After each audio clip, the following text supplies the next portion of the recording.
Netflix உருவான கதை 1997 read Hastings அப்படிங்கிறவரு Apollo 13 அப்படிங்கிற ஒரு மூவியோட டிவிடி ரெண்டலுக்கு எடுக்கிறாரு.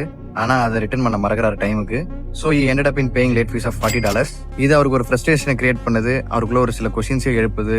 Why DVD rental process should be this complex? Why people need to pay extra when they are delaying? இந்த மாதிரி சில விஷயத்தெல்லாம் லேட்டர் அவருக்கு ஒரு ஐடியாவும் வருது. அவர் ஃப்ரெண்டு மார்க்கோட டீம் அப் பண்ணி நெட்ஃபிளிக்ஸை லான்ச் பண்றாரு.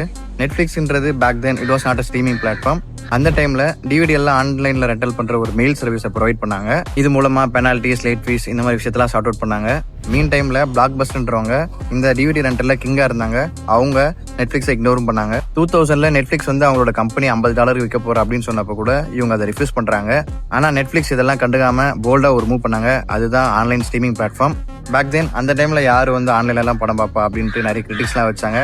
ஆனா நெட்ஃபிளிக்ஸ் அவங்களோட ஐடியாவை ஸ்ட்ராங்கா ட்ரஸ்ட் பண்ணி டெக்னாலஜி, டேட்டா, அல்காரிதம் இந்த மாதிரி விஷயத்தெல்லாம் ஹெவியா இன்வெஸ்ட் பண்றாங்க. உண்மையாவே மக்களுக்கு எதை பார்க்க பிடிக்குது அப்படிங்கிற விஷயத்தையுமே ஐடென்டிஃபை பண்றாங்க. அதுக்கப்புறம் 2013ல ஒரு மாஸ்டர் ஸ்ட்ரோக் பண்ணாங்க. அதுதான் ஹவுஸ் ஆஃப் கார்ட்ஸ் அப்படிங்கிற அவங்களோட ஒரிஜினல் சீரீஸை ரிலீஸ் பண்றாங்க. It was a massive success.